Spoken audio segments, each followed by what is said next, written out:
Friends, कल हमने अपनी दूसरी सीरीज वोकेबुलरी की कंप्लीट की। आज हम अपनी थर्ड क्लास में आएंगे और इसके जो फर्स्ट वर्ड है वो क्या है? Conflict. Conflict is a verb if you conflict two or more description or ideas, और if they conflict you combine them in order to produce a single one। मतलब क्या है? इसमें दो या दो से अधिक चीजों को हम क्या करते हैं? मिलाते हैं और उससे एक सिंगल वन तैयार करते हैं। इसलिए हिंदी में हम इसे क्या बोलते हैं? मिलाना। अब इसके स्पेलिंग्स हम कैसे लर्न करेंगे? तो स्पेलिंग्स लर्न करने के लिए हमें क्या करना होगा?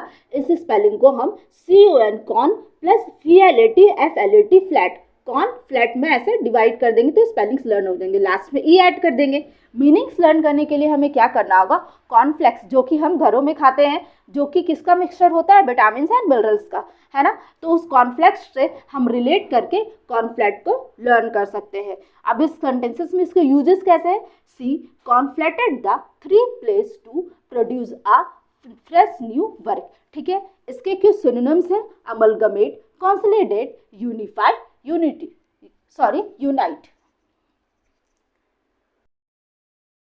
वर्ड क्या है? Quell. Quell is a verb, it means put an end to a rebellion और other disorder typically by the use of force, यानी कि किसी को फोर्स लगाकर शांत करना। जब बहुत सारा भगदड़ मच जाता है या क्राउड हो जाता है तो पुलिस को बुलाया जाता है और वो क्या करती है? फोर्स लगाकर, यानी कि सबको ज़बरदस्ती वो शांत करने की कोशिश करती है। अब इसको हम लर्न कैसे करेंगे? इसके स्पेलिंग को लर्न करने के लिए क्यू तो लेंगे ही, साथ में यू हटाकर डब्ल्यू हटाकर यू लगा देंगे तो वेल की जगह पे क्या बन जाएगा? क्यू यू ले लेंगे और यहाँ पे क्यू प्लस वेल, क्वेल। ठीक है, अब इसके यूज कैसे है, मतलब इसका मीनिंग्स हम कैसे लर्न करेंगे? क्वेल कैसा एक रिलेट करता है येल के जैसा रिलेट करता है। YELL येल मीन्स क्या होता है? चिल्लाना। जब हम किसी पे चिल्लाते हैं तो क्या करते हैं? उसे चुप कराने की कोशिश करते हैं, यानी कि फोर्स अप्लाई करते हैं। तो हमारा जो ये येल है ये किससे रिलेट कर रहा है? क्वेल से। तो हम कर सकते हैं, क्वेल मीन्स कहता है शांत करना, वो भी फोर्स के थ्रू।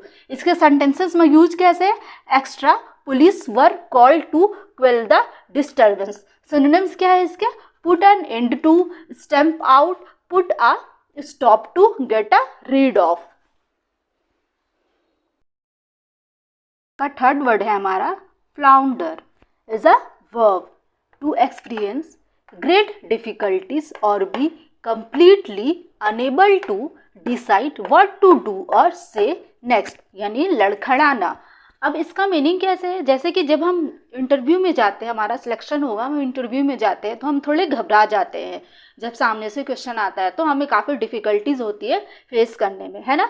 तो उसी को हम क्या बोलते हैं? फ्लाउंडर। अब इसके स्पेलिंग को लर्न कैसे करेंगे? FLO फ्लाउन और अंडर ऐड कर दीजिए, UNDER अंडर, अंडर, ऐसे आप फ्लाउंडर लर्न करेंगे। अब इसके मीनिंग्स को लर्न करने का क्या तरीका है? जब कोई स्टार्टअप हम स्टार्ट करते हैं तो जो हमारे फाउंडर होते हैं, हमारे फाउंडर वो काफ़ी डिफ़िकल्टीज फेस करते हैं स्टार्टअप स्टार्ट करने में, किसी भी काम को। जैसे हम किसी एग्जाम की प्रिपरेशन करना चाहते हैं तो उसमें भी हम क्या डिफ़िकल्टीज फेस करते हैं, हम काफ़ी लड़खड़ाते हैं, तब जाकर हम एक सही जगह पे पहुंचते हैं। ठीक है, तो हम इसे कैसे करेंगे? जो फाउंडर है वो काफ़ी डिफ़िकल्टीज फेस करता है, काफ़ी लड़खड़ाता है चीज़ों को करने में, कभी प्रॉफिट होता है, कभी लॉस होता है, कभी चीज़ें समझ में नहीं आती है, तो हम फ्लाउंडर को फाउंडर से रिलेट करके इसे लर्न कर सकते हैं। अब इसके सेंटेंस में क्या यूजेस है? द इकोनॉमी इज फ्लाउंडरिंग, यानी कि इकोनॉमी क्या है? लड़खड़ा रही है ना। उसके सिनोनिम्स क्या है? Struggle, thrash, thresh, flail. आज का फोर्थ वर्ड है flout. Flout is a verb to intentionally not obey a rule, law or custom, यानी अवज्ञा करना, यानी कि हम जानबूझकर किसी लॉ एंड ऑर्डर के रूल्स को क्या करते हैं? तोड़ते हैं। ठीक है, अब इस स्पेलिंग्स को कैसे लर्न करना है? स्पेलिंग्स को लर्न करने के लिए आप FL तो अब OUT, जब हम रूल तोड़ते हैं तो हमें आउट कर दिया जाता है। अब एक तो ऐसे हम स्पेलिंग्स को लर्न कर सकते हैं FL प्लस OUT, जैसे तुम रूल तोड़ोगे आउट, तो FLOUT। अब इसके मीनिंग्स को लर्न कैसे करते हैं? मीनिंग्स को लर्न करने के लिए आपने देखा होगा FOUL फॉल आउट, मीन्स क्या होता है, इसका मतलब होता है रूल्स तोड़ना। जब मैच में कोई भी प्लेयर्स फॉल करता है यानी कि रूल्स को तोड़ता हो तो उसे क्या किया जाता है, आउट कर दिया जाता है। तो फॉल आउट को हम किससे रिलेट कर सकते हैं, फ्लाउट। इसका मतलब क्या होता है, अवज्ञा करना यानी कि रूल्स को तोड़ना।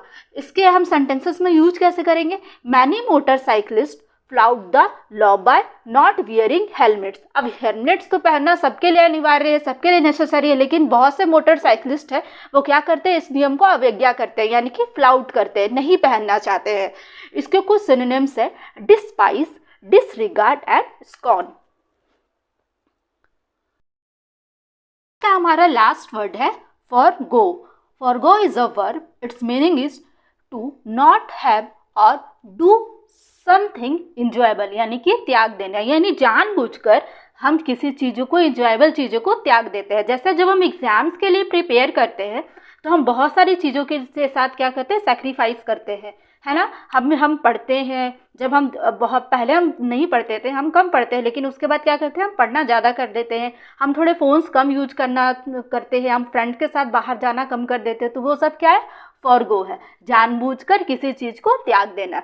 इसके स्पेलिंग्स को हम कैसे लर्न करेंगे, FOR 4 प्लस गो, ठीक है, 4 प्लस गो, फॉरगो, ठीक है। इसके मीनिंग्स को लर्न करने के लिए आप यहाँ पे देख रहे होंगे फॉरगेट, ठीक है, फॉरगेट। अगर आप किसी को बोल रहे हैं कि फॉरगेट, भूल जाओ, मतलब आप क्या बोल रहे हो, उसे गिव अप कर दो, यानी कि फॉरगेट मतलब भूल जाओ यानी कि गिव अप कर दो। तो इसका हम इससे इसको रिलेट कर सकते हैं फॉरगो से, to not have or do something enjoyable यानी कि त्याग देना, गिव अप कर देना।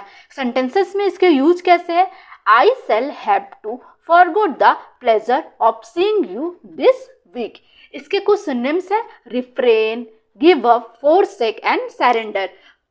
अब होप फ्रेंड्स आपको समझ में आ रहा होगा मैं जो वोकैब बता रही हूँ। अगर आपको कोई भी इम्प्रूवमेंट चाहिए तो आप मुझे बता सकते हैं, तो मैं उसके अकॉर्डिंग चलूँगी। अगर आपको मेरी ये सीरीज़ अच्छी लग रही है वोकैबुलरी की, तो आप प्लीज़ लाइक एंड सब्सक्राइब करें। Thanks for watching.